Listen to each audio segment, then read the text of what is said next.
அஸ்ஸலாமு அலைக்கும். Hi friends, இன்றைக்கி இந்த வீடியோவில் நம்ம கிறிஸ்பி ஆன ஹோட்டல் ஸ்டைலில் நம்ம கேஎஃப்சி ஃப்ரைட் சிக்கன் எப்படி பண்ணலாம்னு பார்க்கலாம். இதை உங்களுக்காக பாருங்கள் எவ்வளோ கிறிஸ்பியாக இருக்குண்டு.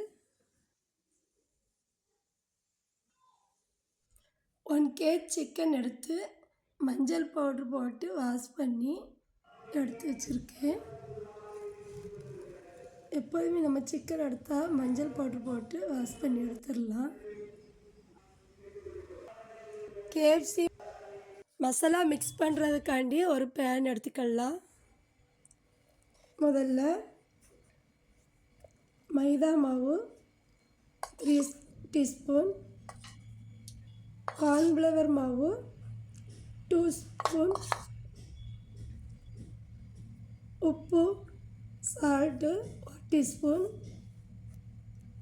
சோடாப்பு 1/2 டீஸ்பூன், மல்லி பவுடரு 1 டீஸ்பூன், சில்லி மிளகாய்த்தூள் 1 ஸ்பூன், பெப்பர் 1 ஸ்பூன், மிளகாய்த்தூள் 1/2 டீஸ்பூன், இஞ்சி பூடு பேஸ்ட்டு நம்ம பவுடராகவும் போட்டுக்கலாம், இல்லை இஞ்சி பூடு பேஸ்ட்டாகவும் 2 ஸ்பூன். ஒரு லெமன் எடுத்து சாறு எடுத்து அதோட ஆட் பண்ணிடலாம். 3 முட்டை சேர்த்துடலாம். நல்லா சேர்த்து வந்து மில்க்கும் தயிரும் சேர்த்து 1 கப் சேர்த்து நல்லா மிக்ஸ் பண்ணிடலாம்.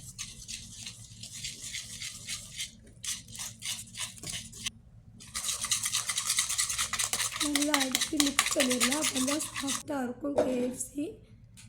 இப்போ நம்ம எடுத்து வச்சுருக்க லெக் பீஸையும் ரெக்கை பகுதி இவ்வளோ பீஸையும் சேர்த்து நல்லா மிக்ஸ் பண்ணி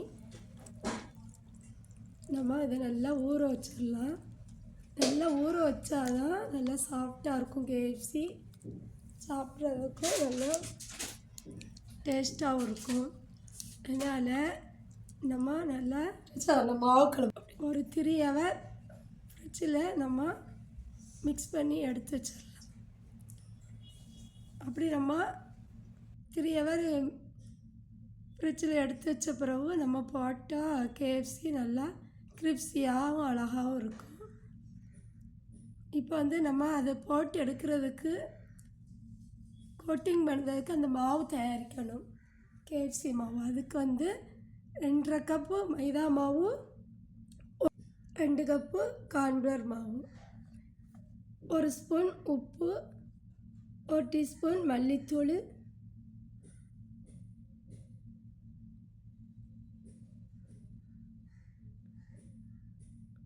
1 டீஸ்பூன் மிளகாய்த்தூள்,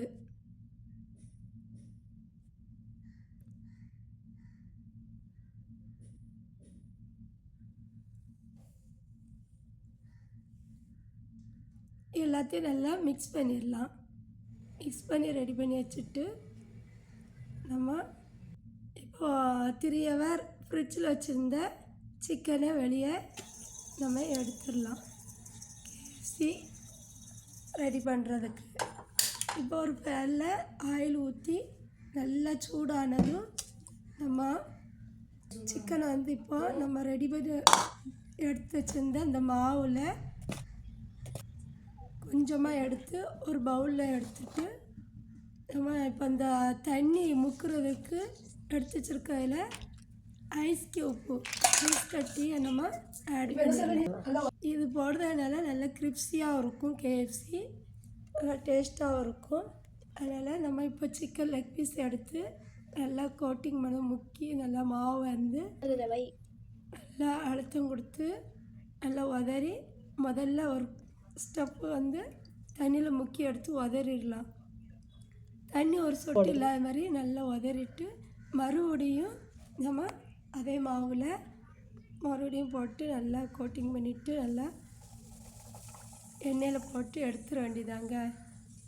இவ்வளோதான் ஈஸியாக. ரெண்டாவது லெக் பீஸையும் நம்ம அதே மாதிரி செய்து மறுபடியும் கேஎஃப்சி மாவில் மறுபடியும் போட்டு நல்லா கோட்டிங் பண்ணி நல்லா அழுத்தம் கொடுத்து நல்லா உதறி ஆயிலில் போட்டுற வேண்டியதுதான். கேஎஃப்சி இவ்வளோதாங்க, ஈஸியாக வேலை முடிஞ்சிருச்சுங்க.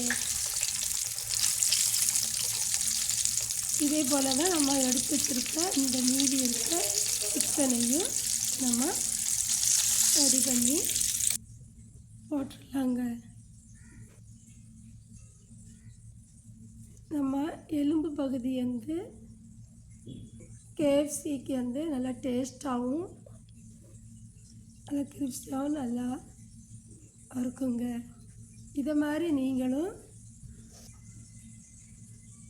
வீட்டிலே செய்து பாருங்கள்.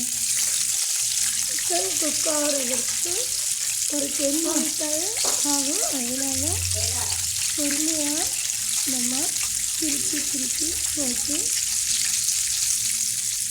குக் பண்ணி எடுத்துக்கலாம். நல்லா கிரிஸ்பியாக இருக்கும். இதை மாதிரி மீதி உள்ள சிக்கனையும் நம்ம இது போல் செய்து ரெடி பண்ணி எடுத்துடலாம்.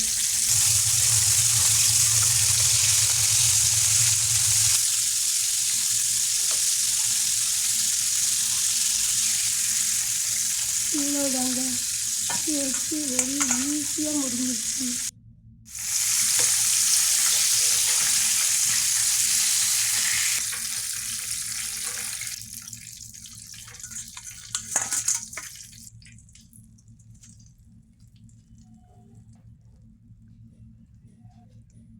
இதை மாதிரி நீங்களும் செய்து பாருங்கள். இதை மாதிரி நீங்கள் கேஎஃப்சி செய்கிறதுக்கு முதல் நாளே சிக்கன் எடுத்து ரெடி பண்ணி வச்சிடலாம். மறுநாள் கூட ஈஸியாக நம்ம கேஎஃப்சி போட்டு எடுத்துடலாம். ஊற வைக்கிறது தான் ரொம்ப மெயின் பாயிண்ட்டு. அது நல்லா ஊற வச்ச பிறகு நல்லா இதே மாதிரி அளவு எல்லாம் எடுத்து கரெக்டாக செய்தால் ரொம்ப சூப்பராக அழகாக இருக்கும் கேஎஃப்சி. நீங்களும் இதை மாதிரி செய்து பாருங்கள். நம்ம சேனலுக்கு சப்போர்ட் பண்ணுங்கள், லைக் பண்ணுங்கள், ஷேர் பண்ணுங்கள், கமெண்ட் பண்ணுங்கள். மறக்காமல் நம்ம சேனலுக்கு சப்ஸ்கிரைப் பண்ணிடுங்க. பாய்.